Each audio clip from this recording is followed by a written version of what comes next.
दोस्तों, आज की कहानी है नियति का खेल। एक बार की बात है, यमराज अपने यमदूत को धरती पर एक औरत को लेने के लिए भेजते हैं।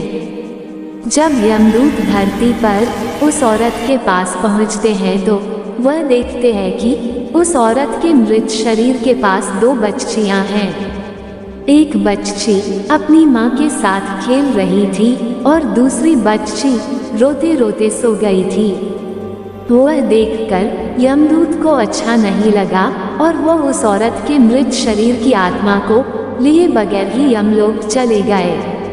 वहां जाकर वह यमराज से बोले, हे प्रभु, क्या हम उस मृत शरीर में थोड़े समय के लिए जान नहीं डाल सकते, क्योंकि उसकी बेटियां छोटी छोटी सी हैं।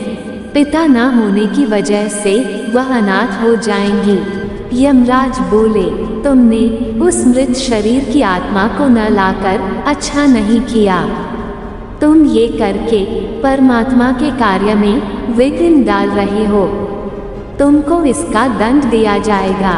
यमराज ने कहा, तुम धरती पर चले जाओ, तब तक वापस नहीं आना जब तक तुम अपनी मूर्खता पर हंसी न उड़ाओ। यमदूत धरती पर चला जाता है।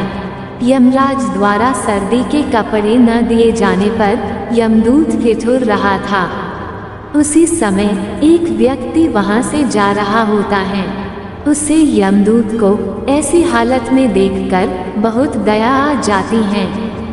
उस व्यक्ति के हाथ में एक कंबल था जो कि वह अपने बच्चों के लिए ले जा रहा था, परंतु उसे दया आ जाती है तो वह कंबल यमदूत को दे देता है और उसे अपने साथ घर चलने के लिए कहता है। जब वह व्यक्ति अपने घर पहुंचता है तो उसकी बीवी उससे पूछती है, क्या तुम बच्चों के लिए कंबल नहीं लाए?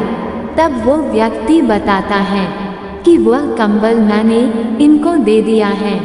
तब उसकी बीवी गुस्सा होकर बोली, इस कंबल की ज्यादा जरूरत इन बच्चों को है। ये सुनकर यमदूत मन ही मन हंसने लगा और कहने लगा, इनको नहीं पता कि इनके घर यमदूत आया है। वह व्यक्ति चमड़े के जूते बनाया करता था और वहां रहते रहते यमदूत भी वह बनाना सीख गया। यमदूत इतने अच्छे चमड़े के जूते बनाया करता था कि सभी लोग उससे चमड़े के जूते बनवाने आते थे। एक बार उस नगर के राजा ने सिपाही को उस व्यक्ति के घर भेजा।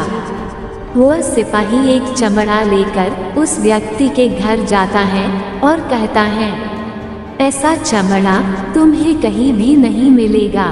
तुम इस चमड़े से राजा के लिए सुंदर से जूते बना दो।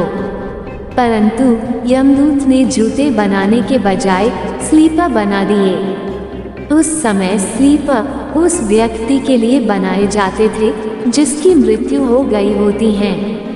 वह व्यक्ति उस स्लीपर को देखकर बहुत क्रोधित हुआ और सोचने लगा कि राजा अब उसका क्या असर करेंगे।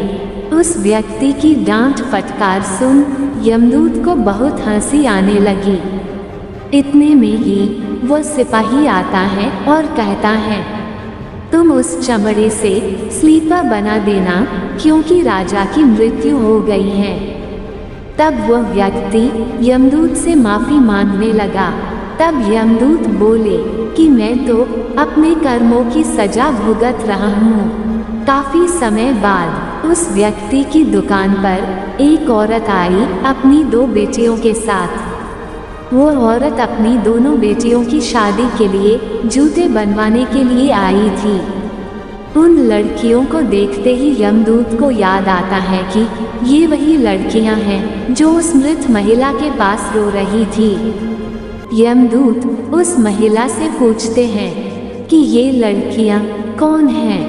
तब वो महिला बताती हैं, ये दोनों अनाथ हैं। इनके पैदा होने के 2 साल बाद इनकी माँ इन्हें छोड़कर चली गई थी। मेरे कोई संतान नहीं थी तो मैंने इनको गोद ले लिया और मेरे पास बहुत संपत्ति है और आगे मेरे बाद यही दोनों उस संपत्ति की मालकिन बनेंगी। तब यमदूत को बहुत हंसी आई और अपनी मूर्खता का एहसास हुआ। फिर वह हंसता ही रहा। वह व्यक्ति यमदूत से कहता है, अब आप मुझे अपनी हंसी का कारण बताओ। तब यमदूत उस व्यक्ति को सारी बात बताता है और कहता है, आज मुझे पता चला है कि ईश्वर जो भी करता है अच्छा ही करता है। और इस तरह धरती पर रहकर यमदूत को अपनी गलती का एहसास होता है और उसे समझ आ जाता है कि ईश्वर के निर्णय में कभी विघ्न नहीं डालना चाहिए।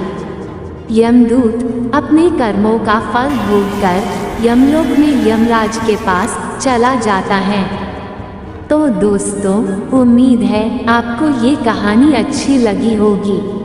अगर अच्छी लगी हो तो लाइक जरूर करें। धन्यवाद।